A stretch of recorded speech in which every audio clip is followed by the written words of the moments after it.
It's been 2 years since the breakout of war in Europe, and things have only escalated significantly, with French President Emmanuel Macron suggesting that NATO should deploy Western troops to Ukraine. The prospect of nuclear conflict between NATO and Russia, once unthinkable, is now a very real possibility.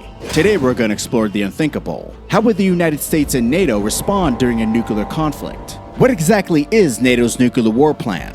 How many nuclear weapons are readily available to the alliance? Where are they? What are their targets? How many missiles would be launched? How many casualties could we expect after NATO bombs reach their destinations? What would the world look like going forward? And most importantly, could NATO win a global nuclear war?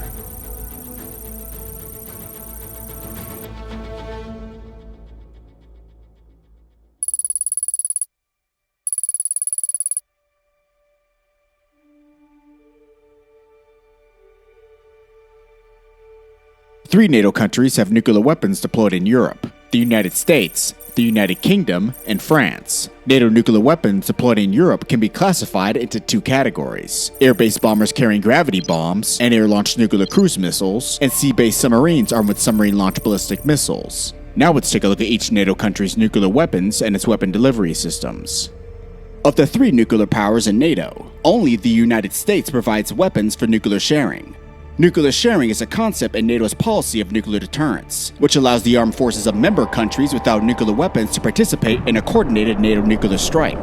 The United States has one type of non-strategic nuclear weapon, the B-61 gravity bomb. The B-61 is a guided aircraft drop bomb with an explosive yield of up to 340 kilotons. The United States has 100 B-61 gravity bombs, deployed at 6 bases in 5 European countries: Kleinbrogel Air Base in Belgium, Vokel Air Base in the Netherlands, Buchel Air Base in Germany, Gidi and Aviano Air Base in Italy, and Incirlik Air Base in Turkey. Each country houses 20 gravity bombs.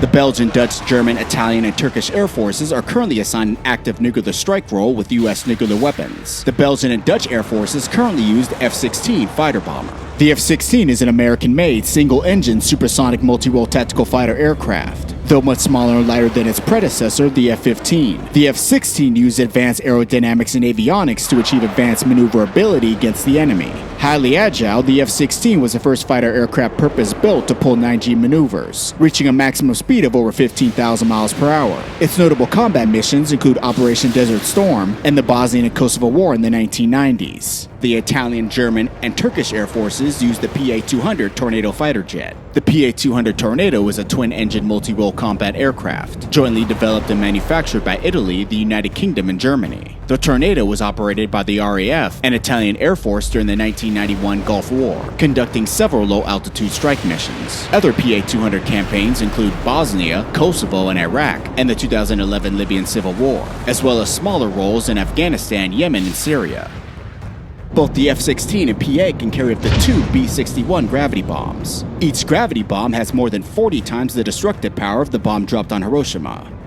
As with all things, there are advantages and disadvantages of America's B-61 gravity bomb. Its first benefit comes from its mode of delivery, with the capability of being dropped at speeds of Mach 2 and from an altitude of 50,000 feet. Air delivery of the B-61 gravity bomb allows attacking personnel to evade defensive fire and countermeasures from the enemy target area.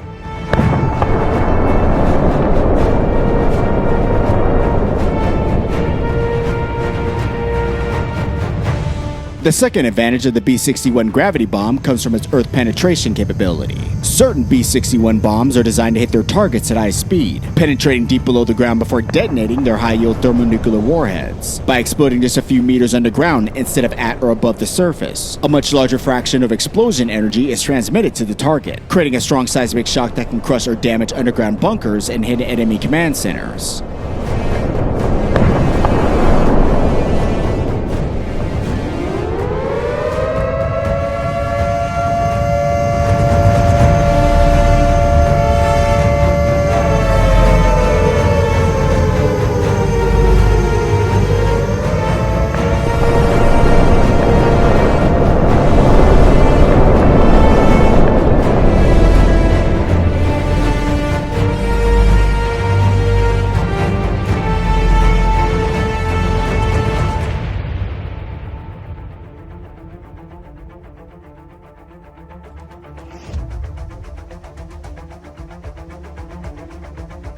The second NATO country with nuclear weapons deployed in Europe is France. France's nuclear arsenal consists of 290 warheads, all of which are deployed or operationally available for deployment on short notice. France's nuclear arsenal has two legs: air-based bombers armed with air-launched nuclear cruise missiles, and sea-based submarines armed with submarine-launched ballistic missiles. France's nuclear-powered ballistic missile submarines are the backbone of the French nuclear deterrent. The French Navy operates 4 Triomphant-class nuclear-powered ballistic missile submarines. Each submarine carries 16 M51 submarine-launched ballistic missiles. The M51 SLBM is the most destructive weapon in France's nuclear arsenal. Each missile is armed with up to 10 100-kiloton TN-75 thermonuclear warheads. In theory, each sub can launch its entire 16-missile payload virtually undetected in under 5 minutes.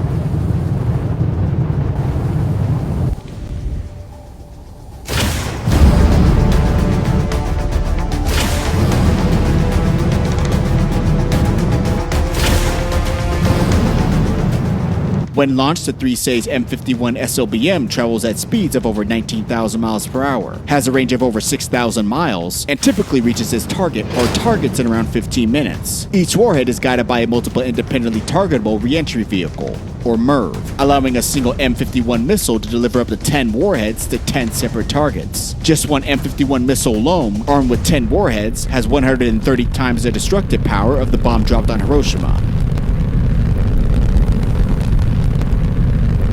There are numerous advantages of France's ballistic missile submarines. For starters, they make up the most survivable leg of the nuclear triad. Ballistic missile submarines are virtually undetectable at sea. Their self-design makes finding one an almost impossible task, giving pause to potential adversaries, with at least one submarine on constant patrol at all times. Ballistic missile submarines assure that France can strike anywhere, anytime, even after a surprise attack. In terms of disadvantages, there simply are none.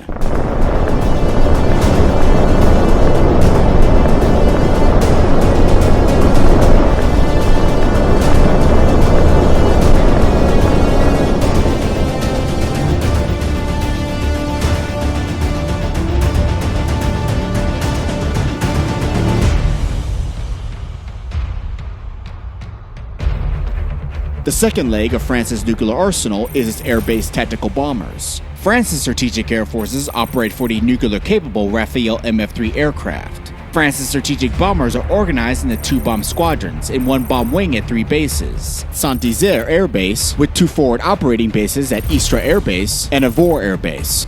Each MF-3 bomber can carry 1 Aspam thermonuclear cruise missile. When launched, the Aspam cruise missile could travel over 300 miles at speeds exceeding 2,300 miles per hour, using its independent guidance system to deliver a TN-81 300-kiloton warhead to its target in less than 90 seconds. Each missile contains 40 times the destructive power of the bomb dropped on Nagasaki in 1945.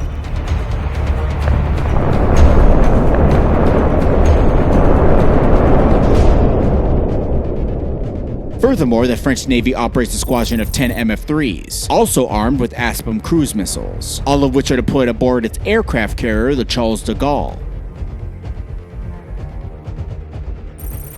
The last NATO country with nuclear weapons deployed in Europe is the United Kingdom. Its nuclear arsenal consists of 120 warheads, deployed on 4 Vanguard-class ballistic missile submarines. Of all the nuclear weapon states, the United Kingdom is the only nuclear power with a single deterrence system. Nuclear-powered ballistic missile submarines armed with submarine-launched ballistic missiles. Each submarine carries 8 Trident II submarine-launched ballistic missiles. The Trident II SLBM is the sole nuclear delivery system in the UK's nuclear arsenal. Each missile is armed with 5 100-kiloton Holbrook thermonuclear warheads. In theory, each sub can launch its entire 8-missile payload virtually undetected in under 3 minutes. When launched, the 3-stage Trident II travels at speeds of over 18,000 miles per hour, has a range of over 7,500 miles, and typically reaches its target or targets in around 15 minutes. Just one Trident II missile alone, armed with 5 warheads, has 67 times the destructive power of the bomb dropped on Hiroshima. One of the 4 ballistic missile submarines is deployed at sea at all times. 2 of the submarines remain in port and could be deployed on short notice, while the 4th remains in overhaul. The deployed ballistic missile submarine operates at a reduced alert. That is, its capacity to fire its missiles is measured in days, rather than a few minutes, as during the Cold War.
When one imagines a nuclear war, the first thing that comes to mind is a massive global nuclear exchange between two countries. In reality, the build-up to a total nuclear war would be far more complicated. Put simply, there would be stages. US war planners call these stages the nuclear escalation ladder. For a nuclear conflict involving the United States, NATO, and the Russian Federation, generally there are 5 steps: diplomatic condemnation, show of force, all-out conventional war, tactical nuclear war, and global nuclear war. We're currently in the first stage, diplomatic condemnation. The first 4 stages would likely take place in Europe, most likely arising from a crisis in Ukraine. Only a total global nuclear war would affect the continental US. This video will focus on the 4th stage of the nuclear escalation ladder, a tactical nuclear war in Europe between NATO and the Russian Federation. But what exactly is a tactical nuclear war? Tactical nuclear weapons, also called non-strategic nuclear weapons, are generally designed for battlefield use. These tactical weapons have a shorter range than strategic, long-range weapons like ICBMs, which are designed to directly attack an adversary's homeland.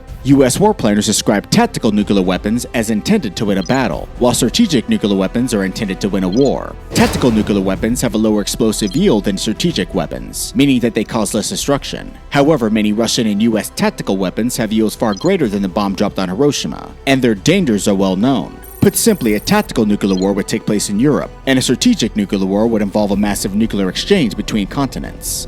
Now let's take a look at NATO's tactical nuclear war plan, its Russian targets, the NATO nuclear weapons used, and the overall outcome of a tactical thermonuclear exchange between NATO and the Russian Federation.